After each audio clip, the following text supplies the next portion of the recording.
ভেতরে ভেতরে বাংলাদেশের অভ্যন্তরে অর্থনীতির নাকি খুব খারাপ অবস্থা। এটা একটা বিরাট চাপ ইউনূসের কাছে। তার সঙ্গে সঙ্গে আর্থিক সাহায্য বন্ধ, আর এদিকে রেল কর্মীদেরকে ঠিকমতো বেতন, ঠিকমতো ভাতা দেওয়া হচ্ছে না। এই অভিযোগ তুলে রেল কর্মীরা কর্মবিরতি শুরু করেছেন, ট্রেন বন্ধ। আর তার প্রতিবাদে দেখুন রাজশাহীতে ক্ষুব্ধ যাত্রীরা একেবারে ভাঙচুর করলেন। পেনশন, মাইলেজ ভাতা বন্ধের প্রতিবাদ, দেশ জুড়ে ধর্মঘটে রেল কর্মীরা। দেখছেন সেই ছবি।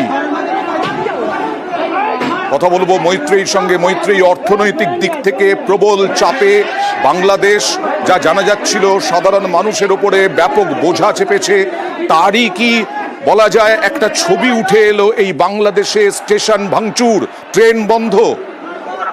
দেখো, অনেকটাই সেই ঘটনারই প্রতিফলন। তার কারণ এবার যারা রেল কর্মীরা রয়েছেন, যারা রানিং স্টাফরা রয়েছেন, বিশেষত তাদের রানিং স্টাফদের যে শ্রমিক সমিতি, তারা একাধিক দাবি দাওয়া নিয়ে তারা সোচ্চার হয়েছেন এবং তাদের বক্তব্য যে তাদের মাইলেজ ভাতা, অবসরকালীন সুবিধা সহ এই সুবিধা যতদিন না পর্যন্ত দেওয়া হচ্ছে ততদিন পর্যন্ত তারা আন্দোলন চালিয়ে যাবেন।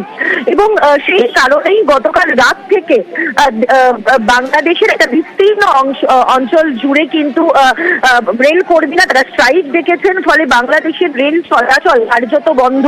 রাজশাহী স্টেশনে সকালবেলা যে সমস্ত যাত্রীরা এসেছিলেন তারা দীর্ঘক্ষণ আটকে থেকে তারাও কিন্তু ক্ষুব্ধ হয়ে ওঠেন, তারা ভাঙচুর চালান।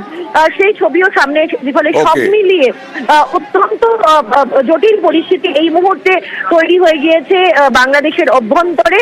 এবং রেল কর্মীদের স্ট্রাইকের জেরে সেই পরিস্থিতি আরো ঘোরালো হচ্ছে। একদম।